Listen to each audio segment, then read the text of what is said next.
예, 이번엔 북쪽 헤즈볼라의 교전 상황을 좀 알아봐야 될 것 같아요.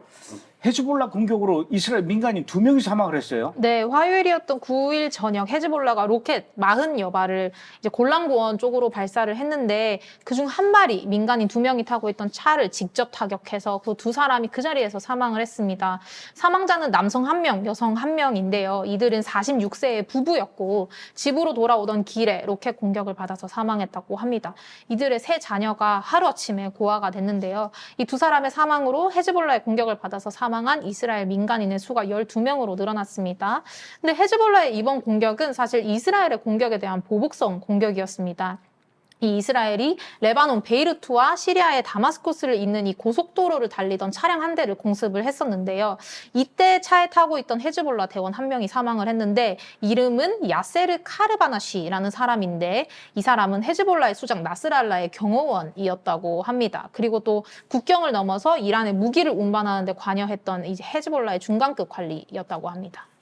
아, 정말 왜 이러는지 모르겠어요, 헤즈볼라. 그런가 하면 또 지난번에 이어서 헤즈볼라가 이번에도 역시 이스라엘의 북부 군사도시를 향해서 드론을 날려가지고 그걸 촬영했는데 그 영상을 이번에 또 공개를 했어요. 네, 지난달 발표했던 것에 이어서 두 번째 영상 공개입니다. 이번 영상은 10분에 가까운 길이이고 나하리아와 사페드, 또 하이파 같은 이 이스라엘 북부의 여러 지역과 또 레바논 국경과 가까운 도브산을 항공 촬영한 장면들을 공개를 했습니다.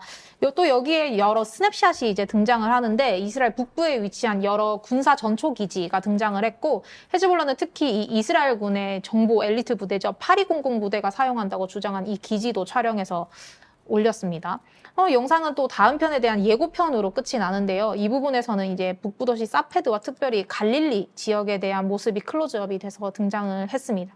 이번에 공개된 영상은 한 4개월, 5개월 전에 촬영된 것으로 추정되고 있는데요. 그 이유는 이 영상 일부에 눈이 쌓인 모습이 있어서 겨울에 촬영하지 않았겠느냐라는 추측을 하고 있다고 합니다. 아, 이게 요번에 촬영한 게 아니군요. 네. 어쨌든.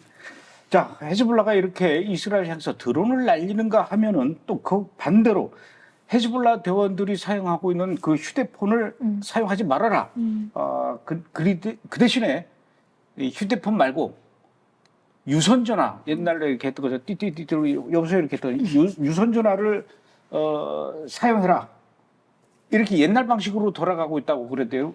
그건 왜 그러는 겁니까? 최근에 연이어 헤즈볼라의 고위급 사령관들이 사살이 됐었는데요. 이스라엘군이 어떻게 이들의 정보를 수집을 할 수 있었을까요? 이스라엘군은 사실 휴대폰과 또 컴퓨터 해킹을 비롯한 이 전자도청 기술에 있어서 세계에서 가장 정교한 기술을 소유하고 있는 군대입니다. 이와 같이 이제 이 이스라엘군의 기술에 대응하기 위해서는 이 헤즈볼라가 전파를 사용하지 않는 옛날 방식으로 회귀를 해야만 이걸 대응을 할 수가 있기 때문에 이 유선 전화와 같은 방식으로 돌아가게 됐는데요. 이 사용자의 위치를 추적할 수 있는 이 휴대폰이 전장에서 이미 금지가 됐다고 합니다. 대신 이렇게 호출할 수 있는 호출기나 아니면 직접 구두 메시지를 전달하는 이 택배를 이용하는 구식 수단을 사용하고 있다고 하는데요. 헤즈볼라는 전장 근처에서는 휴대폰 사용할 수 없고 전장에서 휴대폰 들고 있는 게 발견되면 헤즈볼라에서 쫓겨난다고 합니다. 그리고 또 휴대폰을 소지하고 있는지 확인하기 위해서 현장에서 불시로 점검도 한다고 해요. 그리고 실제로 나스랄라는 지난 2월 13일 발표된 텔레비전 연설에서 휴대폰이 이스라엘 스파이보다 더 위험하다라고 하면서 이 휴대폰을 부수거나 아니면 땅에다가 묻어버리거나 철제 상자에 가둬버려야 된다라고 하면서 이 휴대폰에 대한 위험성을 이제 얘기를 했었습니다. 또 혹시나 대화가 이 도청되는 경우를 대비해서 이 무기나 아니면 이 회의 장소에 대한 암호, 자기들끼리만 알 수 있는 그런 암호화된 단어를 사용하고 이 암호화된 단어는 매일 업데이트돼서 택배로 서로 이제 공유를 한다고 합니다.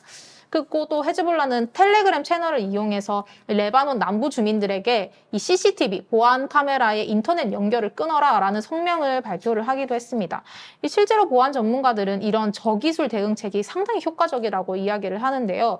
전 알카에다 지도자였던 이 오사마 빈 라덴이 거의 10년 동안 체포를 피할 수 있었던 방법도 인터넷과 전화 연결은 끊고 그 대신 택배를 이용했기 때문이라고 합니다. 그러니까 전화도 안 하고 수시로 이제 이 파발마네요. 파발마.